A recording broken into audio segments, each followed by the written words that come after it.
기도하셔야 됩니다. 기도하셔서 성지 순례를 통해서 우리에게 주시는 하나님의 귀한 은혜를 우리가 누려야 되죠.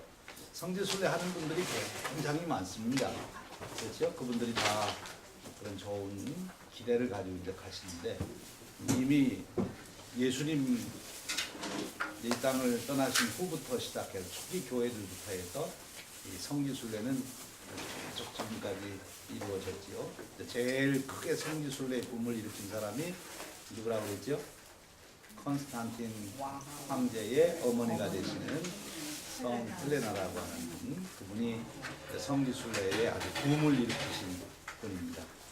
그분 때문에 이제 처음 그 성지에 있어서 교회도 세워지고 또 많은 준비가 이렇게 돼서 그 후에도 큰 붐이 일어났는데 성지 순례를 통해서 은혜 받은 분들이 참 많아요. 그러니까 우리들도 이제 그런 은혜를 받아야 되는데 그러려면 기도를 준비해야 된다 그런 말씀을 드리고 또 하나 뭐 준비해야 된다 그랬습니까?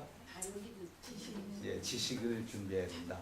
내가 가서 순례해야 될 곳을 알고 가야지 어디를 순례해야 되는지도 모르면 가서 그 은혜를 받기가 어렵다 이런 말씀을 드렸습니다.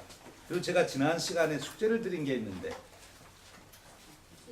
숙제 뭐 잊어버리셨죠? 그러니 숙제를 했을 리가 없죠.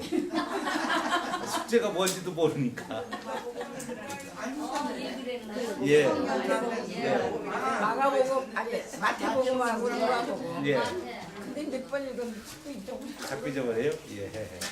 그래서 예수님이 어떻게 그 팔레스타인 땅에서 갈릴리에서 예루살렘에서 무슨 일을 겪으셨나 어떤 일이 있으셨나 이거를 알고 가셔야 가서 아 여기서 예수님이 아 그러셨구나 여기서 예수님이 기도하신 거구나 여기서 예수님이 병자를 고치신 곳이네 이렇게 여러분들이 이제 알 수가 매치가 돼야 이제 재미가 있죠. 그렇죠? 무슨 일인지 모르면 재미가 없어요. 이제 오늘 우리가 같이 쭉 살펴볼 내용은 우리가 그 여행사 사장님 오실 때까지 우리가 같이 공부하려고 그러는데요. 그때까지 이제 얼마나 공부할 수 있을지 같이 한번 공부해 보도록 합니다. 우리가 쭉 이제 가다가 여리고 여행이 다 끝나고 또 어디를 중심으로 우리가 또 여행을 했죠. 그 다음에는 갈릴리 바다를 중심으로 우리가 이제 쭉 예수님의 행적을 따라서 여행을 하게 됩니다. 근데 갈릴리가 끝나고 나면 그 다음에 우리가 어디로 가게 되죠? 예루살렘으로 가요? 예루살렘으로 가기 전에 가는 과정이 있잖아요. 그렇죠? 옛날 예수님은 요단강을 따라서 이렇게 들여서 예루살렘이 여기쯤이니까 이게 갈릴리고 여기가 사해바다니까요. 여기쯤에가 나사렛이고 예수님 자라나신 그리고 여기가 가버나움이고 여기가 벳세다고 이제 이쪽이 여기쯤이가 예루살렘이에요. 여기가 예루살렘인데 예수님은 옛날에 여기 예루살렘에 가시려면 여기가 중간에가 사마리아니까 사마리아 땅을 안 거치고 유대인들은 주로 이 요단강을 따라서 아니면 동편으로 해서 이렇게 해서 이제 예루살렘에 갔단 말이에요. 절길 때 가실 때. 근데 우리는 이 길을 따라 가지 아니하고 우리는 여기에서 어디로 가게 되는가 하면은 첫 번째 이제 가는 곳이 어딘가 하면 불의 제단으로 갑니다. 불의 제단. 불의 제단이 어딘가 하면 불이 떨어진 제단이에요. 어떤 사건이 있었죠? 불이 떨어지기 위해서. 기도했죠. 엘리야가 옛날에 바알 선지자들 아세라 선지자들하고 대결을 했던 바알 선지자와 대결해서 이제 누구 신이 진짜 신인지 우리 한번 내기하자 해가지고 제사를 드렸는데 바알 선지자들 그 사람들은 아무리 해도 불이 안 내려왔는데 엘리야가 제사를 드릴 때 불이 떨어져서 엘리야의 그 산 이름이 뭡니까? 갈멜산. 갈멜산이 어디 있는가 하면 여기쯤에 있어요. 여기가 이제 지중해고요. 지중해고 그리고 여기가 이제 평야지대인데 여기에 갈멜산이 있습니다. 갈멜산이 여기쯤 있어요. 그래서 갈릴리에서 우리가 이제 이 갈멜산으로 가게 되는 거죠. 갈멜산으로 이동해서 가보게 됩니다. 그래서 여러분들이 갈멜산에 갈 때 그냥 가면 뭐 산천 좋다 이렇게 산천 구경이나 이제 하는 거죠. 근데 거기에 가면 그 불의 제단을 상징하는 그런 교회도 있고 또 제단 그런 모든 것이 갖춰져 있습니다. 그래서 경치도 구경에 돼 있지만 우리는 특별히 엘리야가 기도해서 불이 내리고 그리고 우상 숭배하던 신자들을 다 죽였던 그런 곳인데 이 갈멜산은 오래 전부터 엘리야가 있기 전부터 훨씬 전부터 이 갈멜산은 영산이다. 우리 한국으로 말하면 무슨 산을 영산이라 그래요? 예, 백두산. 그 이스라엘 백성들이나 서양 사람들이 심지어 페르시아나 애굽에 있는 사람들까지도 갈멜산은 영산이다. 그렇게 해서 거기에는 우상 숭배가 많았어요. 왜냐하면 영산이니까. 한국에 가면은 제일 그 사이비 종교가 많은 산이 어느 산이죠? 예? 계룡산. 예, 계룡산에 가면 도사들이 많아요. 예, 그처럼 갈멜산에 그런 사람들이 많았어요. 왜냐하면 거기 가면 뭐 영감이 있다, 신을 만난다 이래가지고. 근데 바로 진짜 엘리야가 거기서 제단을 쌓아서 그런 놀라운 역사를 이뤘던 이스라엘 민족의 새로운 신앙의 부흥을 바꿔놓는 그것이 계속 그 운동이 이루어지진 않았지만 그런 역사가 있던 갈멜산을 우리가 가게 됩니다. 그래서 우리가 갈멜산 갈 때는 우리에게 엘리야에게 내리셨던 성령의 역사를 우리에게도 주십시오. 이런 마음을 가면 좋겠죠. 그래서 갈멜산에 대한 얘기가 이제 간략하게 제가 써놨으니까 여러분들 한번 읽어보시고요. 갈멜산을 구경하고 나면 우리가 예루살렘으로 가야 되는데 가는 도중에 이만큼 내려오면 여기에 유명한 항구 도시가 있습니다. 이 항구 도시 이름이 뭘까요? 예, 가이사라입니다. 가이사라. 이 가이사라라고 하는 이름이 여기에 항구 도시인 여기에만 가이사라로 되어 있는 게 아니고 어디에도 가이사라가 있는가 하면 이 갈릴리 호수를 이루고 있는 그 원 호수의 줄을 이루고 있는 물의 원줄기 수원지라고 볼 수 있는 헬몬산이 있는데 예, 헬몬산 요 자락에 또 저기 가이사라가 있어요. 여기에도 가이사라. 여기 가이사라는 우리가 뭐라고 이름을 특별히 붙이는 거 하면은 필리포 갈리사라 그렇게 이름을 붙여요. 여기는 어떤 사건이 있었던 것인가 하면 예수님이 예루살렘으로 십자가를 지러 가시기 전에 갈릴리 사역하시다 평소 같으면 이렇게 내려왔는데 그렇지 않고 반대로 헬몬산 쪽으로 더해서 가이사라 필리포로 가셔서 제자들에게 이제 물어봤죠. 질문을 했어요. 유명한 질문. 세상 사람들이 나를 누구라고 하느냐. 그러니까 뭐 어쩌고저쩌고 하니까 너는 나를 누구라고 하느냐. 그러니까 주는 그리스도시요 살아계신 하나님 아들이십니다. 이렇게 베드로가 신앙 고백한 곳이 여기 가이사라 빌립보예요. 근데 이 가이사라 빌립보라고 하는 이 가이사라는 여기도 마찬가지지만 여기도 가이사라고 여기 가이사라라는 뭐 시저라는 말이다. 우리는 시저라고 그러죠. 시저라는 말이 가이사라는 말이라고 똑같은 동일 인물을 그렇게 우리가 시저라고도 부르고 가이사라라고도 부르죠. 우리 한국 사람들은 보통 시저라고 그러죠. 근데 이제 가이사라라고 부르죠. 근데 이 가이사 황제에게 이 도시를 건설해서 바친 거예요. 그래서 여기를 가이사라다 그렇게 이름을 붙였죠. 여기도 마찬가지로 이 항구 도시를 헤롯 대왕이 도시를 건설해서 그 황제에게 바친다고 해서 그 이름을 가이사라라 이렇게 붙인 거예요. 그래서 여기 가이사라는 그런 이 지역 여기고 여기는 이제 바닷가 항구 도시 가이사라를 우리가 가게 됩니다. 근데 이 가이사라 항구 도시는 이 지중해 로마가 세계를 지배할 때 이 지중해 중심으로 해가지고 전체 영국까지 해서 이 지중해 연안의 모든 세계를 그 당시 지배했던 거 아니에요? 근데 그 세계를 지배하기 위해서 중요한 항구 도시를 건설했어요. 아프리카에서는 알렉산드리라라고 하는 도시를 건설하고 또 여기는 가이사가 있고 여기에 가면은 안디옥이라는 또 유명한 항구 도시가 터키 쪽으로 지금의 터키로 올라가면 있죠. 이게 다 세계의 중요한 곳으로 군사를 보내고 또 상업이 활발하게 이루어지도록 해야 되기 때문에 그래서 이 가이사라는 그 당시 3대 항구 중에 하나였어요. 그러니까 굉장히 상업이 발전되고 문화가 이제 발전됐던 곳이죠. 그래서 여기 가면은 로마의 유적을 우리가 많이 볼 수 있어요. 예수님을 재판한 빌라도도 어디에서 총독을 했어요? 그 총독 관저가 이 가이사라예요. 이 가이사라의 총독들이 있다가 6월절이나 이런 큰 일이 있어서 예루살렘에 이제 큰 무슨 사람들이 모이게 되면 그때 이제 잠시 이리로 옮겨서 소요가 일어나지 않도록 하고 그렇지만 간 거죠. 바울도 그가 이 가이사라에서 한 2년 정도 바울이 있다가 이제 여기 가이사라에서 로마로 호송이 되는 거죠.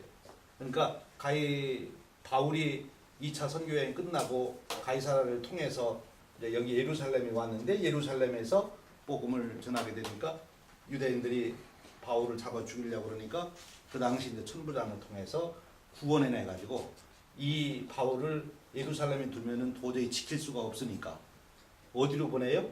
가이사라로 450명 군사가 호위해 가지고 이 가이사라로 간단 말이에요. 여기에 가서 그 총독의 군대, 그 군대 진영에다가 바울을 갖다 두게 돼요. 그래서 이제 유대인들이 죽일 수가 없는 거죠. 여기서 있는데 그때 그 총독은 베릭스라고 하는 총독이었는데 처음에 바울이 예루살렘에서 잡혀가지고 구해줄 때 총독은 근데 그 베레스 총독이 2년 지난 다음에 이제 어떻게 합니까? 인수인계를 해야 되는 다른 총독이 부임하게 되니까 그 베스도라고 하는 총독이 그 다음 와가지고 바울을 또 재판하고 이제 보게 되죠. 그 당시 바울하고 만났던 왕이 있는데 그 이름이 누구죠? 바울이 여기에 지금 이제 총독들이 바울을 이렇게 제수라고는 하지만 보호하기 위해서 지금 지키고 있을 때 바울이 어떤 왕하고 만나게 됩니까? 이스라엘 왕 중에 유다 왕 중에 아그리파 왕을 만나잖아요. 그렇죠? 아그리파 왕. 그때 아그리파 왕 만났을 때도 이 가이사라에서 여기서 만난 거예요. 왜냐하면 총독이 베스도가 새로 부임해서 와 있으니까 여기 유대의 왕이 문안하러 여기로 온 거예요. 그만큼 여기는 정치, 군사, 문화, 상업 모든 것의 중심지가 돼 있었어요. 그 당시. 그래서 그 당시 총독들이 여기에 큰 그 경기장, 마차 경기장이니까 요즘으로 하면 카레이스가 되고 옛날이니까 그 전차 경기장이지 않습니까? 배너에 보면 말 타고 막 타는 거. 그런 경기장을 여기다 만들어서 10,000명 정도가 들어갈 수 있는 그런 경기장이 있고요. 그리고 극장도 만들었는데 3,000명씩 들어가는 극장을 만들어서 지금도 그거를 잘 수리해서 지금도 쓰고 있다고 그래요. 그만큼 여기는 로마의 그 많은 문화가 있던 거죠.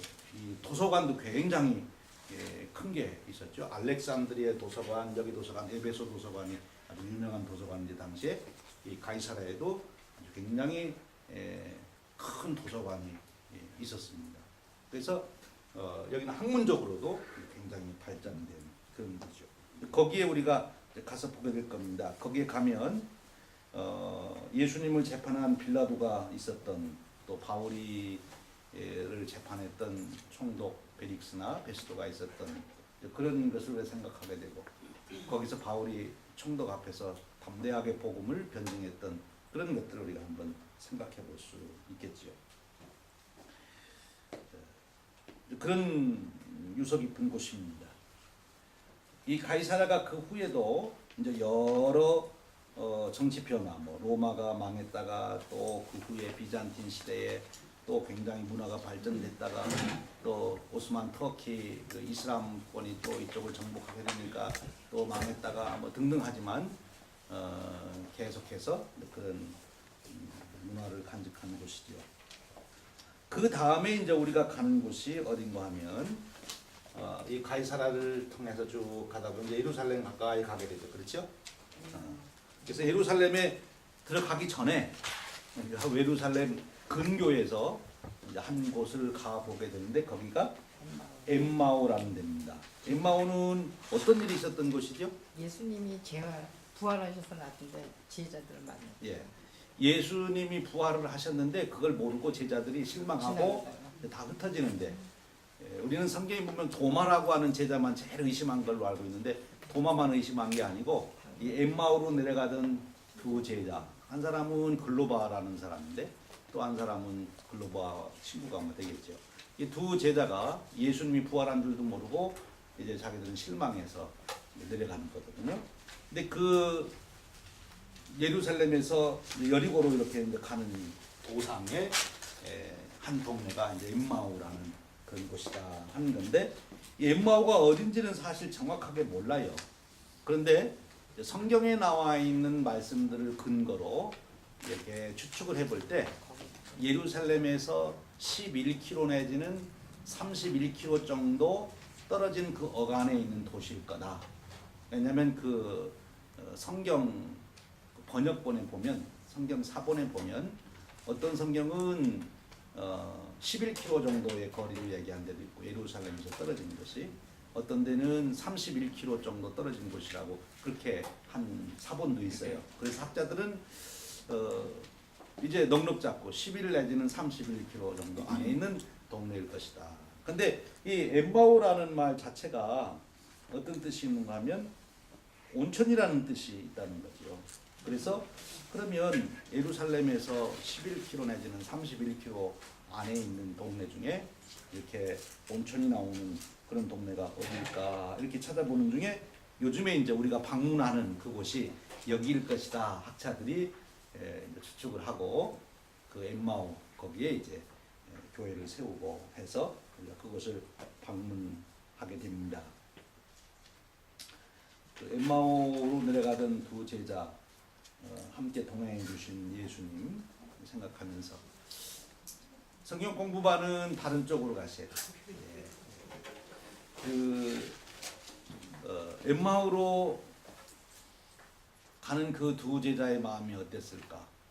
우리도 지금 저 성지순례 하면서 예수님이 살다가 가신 그 지역을 방문하면서조차도 정말 예수님이 누구신가 하던 분들이 이 엠마오에 가가지고 잘 이렇게 확신하는 그런 은혜가 있으면 참 좋겠습니다. 그래서 엠마오에서 그 예수님을 의심하던 제자들이 예수님을 다시 만나고 거기서 성찬식을 하잖아요. 예수님하고. 그때 이제 믿음이 들어와서 바로 그 발로 예루살렘으로 이제 올라가게 되는 거죠. 그래서 어떤 학자들은 지금 그 엠마오라고 하는 곳을 한 4곳 정도로 이렇게 추정들을 학자들은 해요, 사실.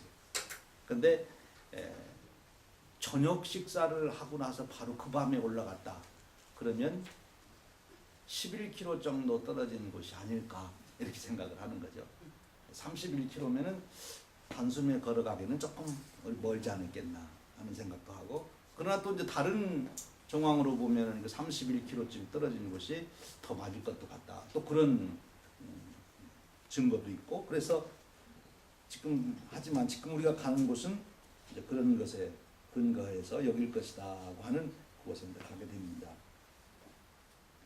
그 다음에 이제 우리가 드디어 어디로 들어갑니까? 정말 이제 우리가 보고 싶은 예루살렘 성으로 우리가 입성을 하게 됩니다.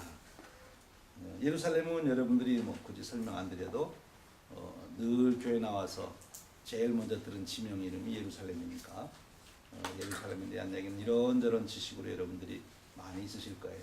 또 앞으로 가셔서도 우리가 다 할 거고, 그런데 예루살렘에 대한 것 중에 우리가 꼭 이렇게 이제 방문하는 지역이 있는데, 그런 지역들은 여러분들이 어떤 의미가 있는지, 그 지역이 가지고 있는, 방문하는 곳이 가지고 있는 의미를 한번 살펴보지요. 예루살렘에서는 볼 게 참 많습니다. 우리가 방문해야 될 곳이. 첫 번째로 가는 곳이 베들레헴 성탄교회. 베들레헴 성탄교회는 어떤 곳이라고 여러분들이 생각할 수 있겠어요? 말 그대로 예수님 탄생하신 그 장소에 교회를 세웠다 이렇게 이제 생각하면 되는 거죠. 그 예루살렘 성탄교회 모든 성지 순례자들이 꼭 가는 곳, 코스가 여러 개가 있지만 어느 성지 순례팀도 예루살렘을 갔다 하면은 이 베들레헴 성탄교회는 안 가는 사람이 없겠죠. 안 가는 팀이 없고, 그렇죠? 로마에 가면 바티칸 가보듯이 꼭 가보는 그런 곳입니다. 그래서 이 베들레헴 성탄교회도 이제 어떻게 해서 처음 이 교회가 세워지게 된가 하면 초반에 말씀드렸듯이 그 콘스탄틴 대제의 어머니가 되는 그 헬레나라고 하는 그 왕과 예루살렘에 오면서 예수님 태어난 곳이 어디냐, 이제 그것을 찾아서 거기에 바로 성전을 이제 세우는 그런 일을 한 거지요.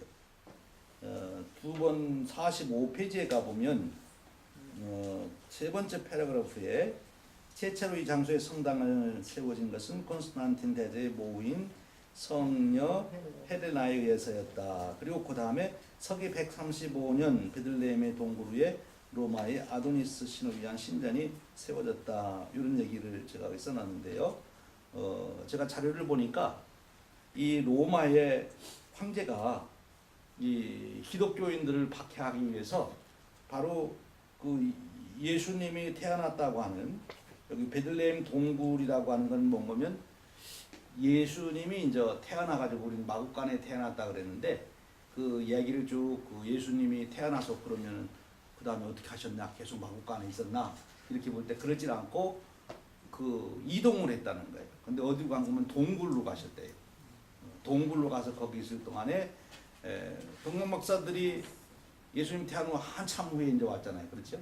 동방 박사들이 예수님께 경배한 곳은 바로 그 동굴, 예수님이 태어나서 마구간에 있다가 옮겨서 있던 그곳으로 와서 경배를 했다. 그렇게 보는데 바로 그 곳을 굉장히 사람들이, 그리스도인들이 그 당시 귀하게 여겼기 때문에 기독교를 말살하는 그런 정책의 일환으로 거기에다가 다른 신전을 세운 거예요. 여기 보면은 아도니스 신을 위한 신전을 세웠다. 그래서 이 하드리아누스 황제가 기독교 말살 계획에 그렇게 했었다. 그래서 이미 이 얘기는 왜 중요한가 하면 이 콘스탄티누스 대제 모후가 예루살렘에 찾아간 것은 거의 400년 됐을 때라고요. 그렇죠? 콘스탄틴 대제가 로마의 기독교를 국교로 선포한 후에 이제 돌아간 거니까 그러면 그때 가가지고서 어떻게 예수님이 그렇게 태어나서 있었던 곳을 찾을 수 있는가, 수백 년이 지났는데, 그렇죠? 근데 참 하나님은 오묘하게도 그 장소를 우리가 지키려고 잘하는 사람에 의해서도 그 장소가 기억될 수 있도록 되지만 그 장소, 기독교 신앙을 말살시키려고 한 사람들에 의해서도 하나님은 또 그 장소를 정확하게 기억할 수 있도록 만들어 놓으신다. 이렇게 보면 참 하나님은 참 기가 막힌 분이시죠. 그러니까 우리가 성경 공부 열심히 하고 편안하게 신앙생활 잘하고 모여서 열심히 기도하는 것으로도 우리의 신앙이 더 깊어지고 더 단련이 되지만 또 우리 기독교 역사를 보면 정말 하나님 왜 이러십니까 할 정도로 어려움을 겪는 일을 통해서 오히려 복음을 더 분명하게 확증시킨 일들이 참 많아요. 저 순교하신 분들, 박해를 당한 분들, 그 일 때문에 복음이 더 생명력이 있는 거예요. 그러니까 순교하는 사람들을 보고 그 사람들을 순교시키던 사람들이 저 사람이 믿는 하나님은, 저 사람이 믿는 복음은 정말 어떠길래 저 사람은 저렇게 죽기까지 하면서 이것을 우리에게 전하려고 그럴까. 그리고 우리는 저를 그렇게 막 죽이는데도 우리를 미워하지 않고 우리를 이렇게 끝까지 사랑한다 하고 용서한다 하고 이렇게 할 수 있을까. 정말 저 사람이 왜 그럴까. 그러다 보니까 예수님을 그도 만나게 되는 거 아니겠어요? 그렇죠? 그런 것처럼 이 황제는 기독교를 말살하려고 여기다가 다른 신전을 세워놨는데 신전이 세워져 있으니까 흔적이 있는 거 아니에요? 그렇죠? 왜 그 신전을 세워놨는가도 역사적으로 알게 되고 그러니까 거기에 예수님이 계셨던 것이다 하는 것이 간접적으로 추적이 되는 거예요.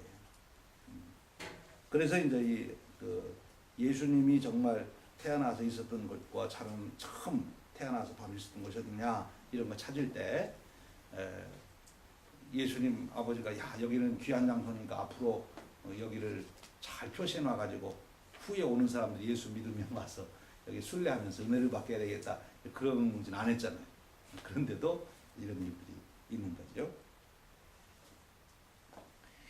거기에 수많은 성당들이 세워졌어요. 교회당이 세워졌는데 또 박해하는 사람들이 와서 다 때려부시고 그러면 또 다시 또 기독교인들이 가서 다음에 또 세우고 때려부시고 제일 크게 한 게 십자군 전쟁과 그리고 이슬람교도들과의 이제 싸움. 이슬람교도들이 와서 다 이제 파괴했는데 다시 십자군이 다 또 회복해가지고 다시 또 거기에 교회를 세우고.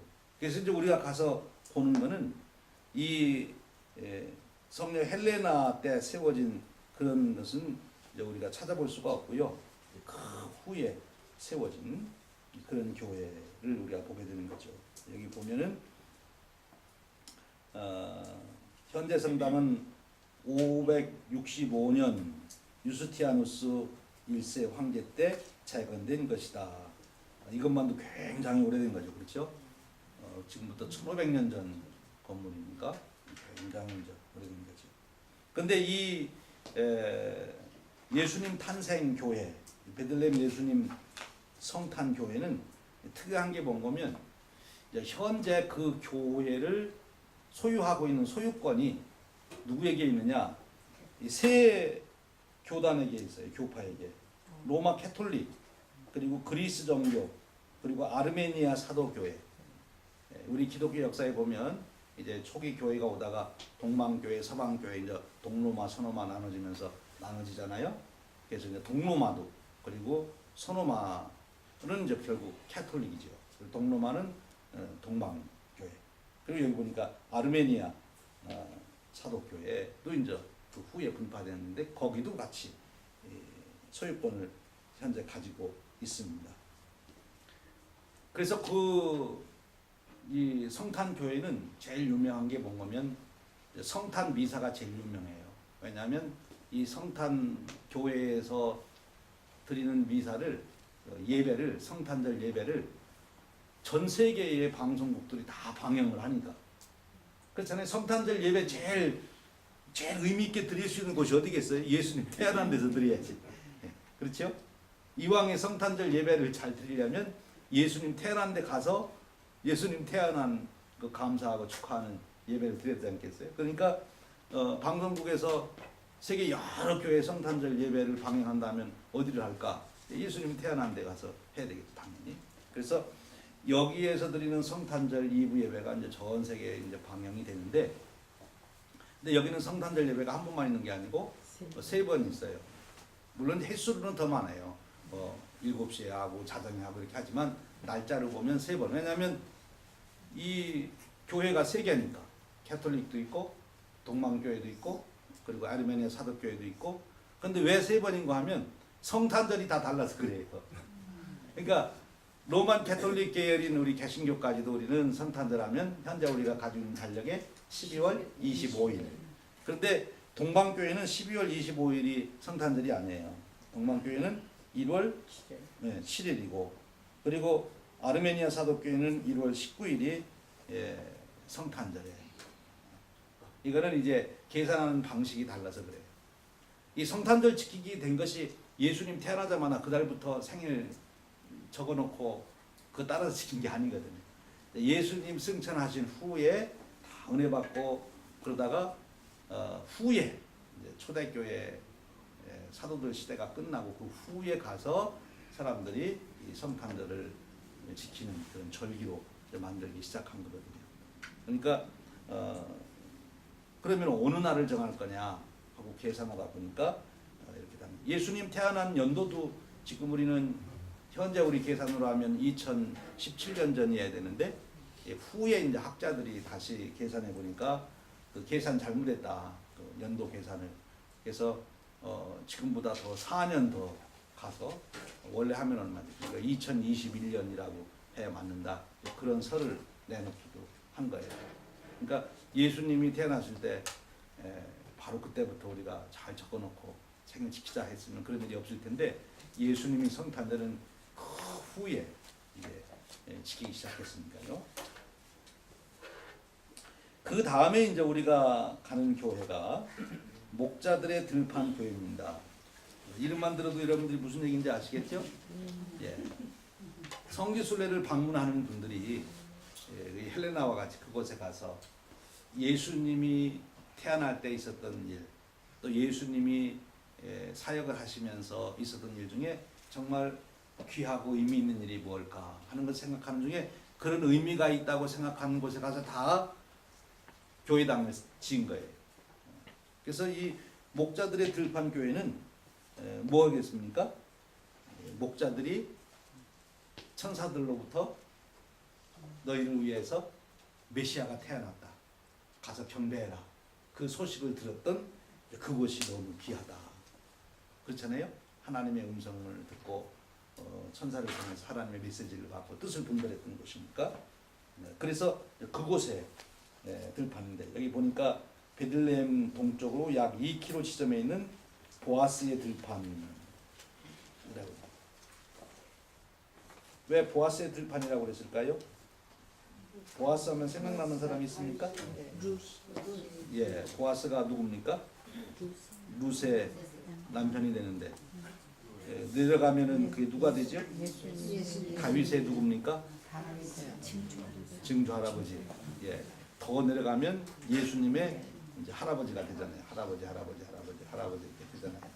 그래서 보아스의 들판.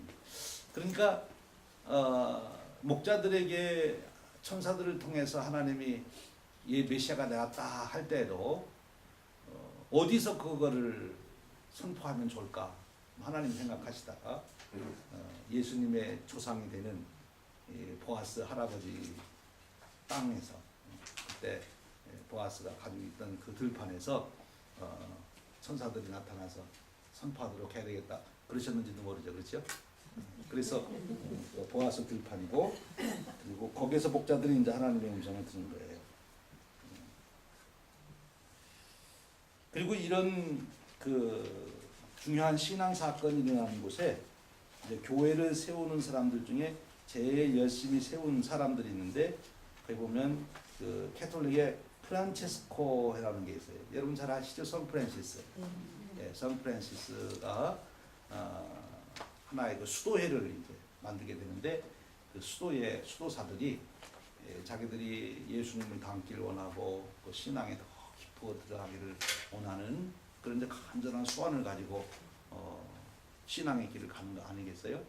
그 구도자의 길을 가는 게 수도를 하는 건데 그러면서 그런 일환의 하나로 이 사람들이 한 것이 뭐냐면 성전을 짓는 거예요. 교회당. 교회당을 짓는데 그냥 건축을 뭐 돈 들여서 빨리 하자 하는 게 아니고 그 제가 이제 미네소타 이런가 어디에도 있는데 여러분 보석성당이라고 가보셨어요? 여기서는 듣지도 못하셨구나. 그 제가 미네소타에 있을 때 종종 갔던 곳이 보석성당이라는 곳이 있어요. 우리 한번 가보셔야 되겠다. 근데 거기 가면 그 신부님 한 분이 평생을 걸쳐서 지은 성당이 있어요. 그러니까 자기가 뭐 평생 그게 그분은 하나의 구도의 길이야. 그러니까 돌 하나 옮기면서도 주님 생각하고 뭐 장식 하나 하면서도 주님 생각하고 기도하고 그러면서 평생 교회당을 지어가며 하나님 생각하고 주님 생각하고 그렇게 이제 사는 거예요. 그러니까 이 프란체스코 이 수도회의 사람들도 그런 하나의 수도이래요. 우리 이제 성경 말씀 읽고 새벽 기도하고 이런 거와 마찬가지로 그 사람들은 어떻게 자기들의 그런 모든 생각과 마음을 예수님하고 계속 맺어놓게 할 수 있을까? 예배당을 짓자, 교회당을 짓자. 그래서 이런 교회당을 지은 거예요.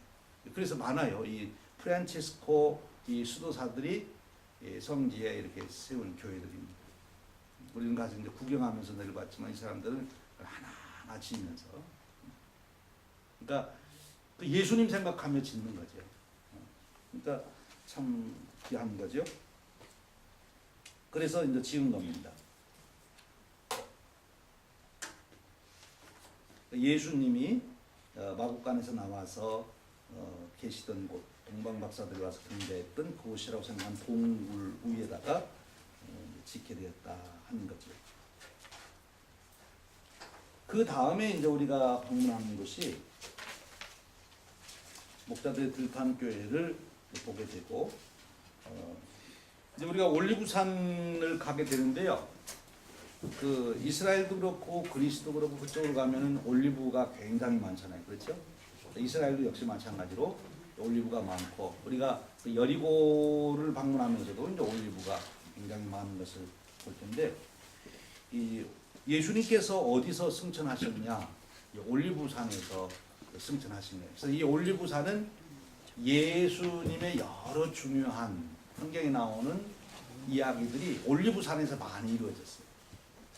그래서 여기 보면 누가복음 24장 50절, 51절에 보면 구체적으로 나오는데요. 예수님이 십자가를 지시기 전 기도하러 가셨던 데도 올리브산, 감람산이고요. 또 예수님께서 늘 제자들하고 같이 쉬시던 것도 올리브산이시고, 그래서 이 올리브산 꼭 한번 우리가 가서 예수님이 걸었던 그 발자취를 따라 걸어보는 아주 좋은 곳이다, 이렇게 우리가 볼 수 있습니다. 그리고 여기서 또 하나 중요한 사건이 바로 예수님이 부활하시고 승천하실 때 이 올리브산에서 승천하시게 된 거죠. 예수님이 이제 그런 말씀하셨잖아요. 승천하실 때 천사들을 통해서 한 거지만 너희들이 본 대로 예수님이 다시 오신다. 그래서 많은 유대인들은 예수님 안 믿는 사람들도 이 구약 성경의 올리브산에 대한 얘기가 있기 때문에 그렇고, 특별히 우리 크리스찬들 중에서 예수님이 다시 재림하실 때 어디로 오실까? 예수님이 재림하실 때 어디로 오실까? 그럴 때 감람산으로 온다 이렇게 생각하셔서, 그래서 자기 묘지를 어디다 만드는 거면 감람산에다가 만드는, 나중에 그 후에 나오는 기드론 골짜기라는데 그가 다 묘지거든요. 그러니까 여러분들이 이제 감람산에 가셔서 이런 것처럼 구경하시다가 보면 묘지를 굉장히 많이 구경하게 되는데, 왜 이렇게 묘지가 많느냐? 그건 다 예수님이 그리로 오신다 생각하고, 예수님 오실 때가 제일 먼저 예수님 봐야지, 한국 사람들보다 내가 먼저 봐야지, 그리고 거기 가다가 묘지를 다 만드는 거예요. 뭐 사실 예수님 오실 때 예수님 오시는 그 현상에 대해서 그 당시 자기들이 가지고 있는 과학 지식 또는 세계관, 그런 것으로 꽉 이제 매여 있기 때문에 예수님 오신다니까, 오시면은 예루살렘에 있는 감람산으로 오시면 자기들이 여기 있는 사람들이 제일 먼저 보고 나머지 사람들은 나중에나 볼 수 있겠다, 뭐 이런 생각을 한 것 같아요. 근데 예수님이 부활하신 것도 놀라운 신비지만 예수님이 다시 오시는 것도 정말 놀라운 신비죠. 그래서 성경은 그런 힌트를 줬어요. 이 번개가 동에서 서에서 순간적으로 다 볼 수 있는 것처럼 번쩍인 같이 인자의 오심도 그러하리라. 예수님이 여기로 오시든 미국으로 오시든 어디로 오시든 온 세계 사람들이 동시에 다 그 예수님을 맞이할 수 있도록 부활하는 사람들이 그렇게 예수님이 오시지, 여기 있는 사람들은 먼저 만나고 나중에 다른 지역에 있는 사람 나중에 만나고 그러시지 않을 건데, 그래도 사람들 생각에 예수님 승천한 데 가서 내가 묻혀 있으면 내가 먼저 부활해서 예수님 만나지, 그런 생각하는 거예요. 그래서 묘지가 많아요. 그런데 저는 그 마음이 논리적으로나 이성적으로는 좀 유화적이다 이런 생각을 하면서도 그 마음이 너무 좋은 거예요. 어떻게 해서라도 예수님 좀 만나고 싶고 예수님 좀 빨리 보고 싶은 그 마음, 그 마음이 신앙이지. 그 마음이 너무 귀한 마음입니다. 내 주님을 내가 좀 빨리 먼저 만났으면 좋겠다. 얼마나 귀한 신앙입니다. 그리고 부활신앙을 안 가진 사람은 절대로 거기다가 묘지를 안 했을 것 같아서 제가 그냥 개인적으로는 장담하는 건 제 개인적으로 생각은 거기에 묘지 있는 사람들은 예수님 오실 때 다 부활할 수 있는 신앙 있는 분들 같아요. 그렇잖아요. 예수님 오실 때 부활한다는 신앙도 없는 사람이 거기다가 비싼 돈 들이고 묘지 쓸 일이 없단 말이에요. 거기 간 사람들은 최소한 예수님 오실 때 부활한다고 하는 신앙 있는 사람 같아요. 그래서 그들의 신앙이 참 너무 어린아이 같고 순전하고 그렇다 하는 생각을 갖습니다. 우리 주기도문 교회 하나만 더 얘기하고 사장님 얘기 드리겠습니다. 그 예수님이 이제 우리에게 하신 여러 일 중에 또 중요한 일이 주기도문을 가르쳐 주신 거잖아요. 그래서 그 앞에서 말씀드린 콘스탄티누스 어머니 헬레나가 바로 이 주기도문 교회를 이제 세우도록 요청을 하고 또 그렇게 해서 교회당이 세워진 거죠.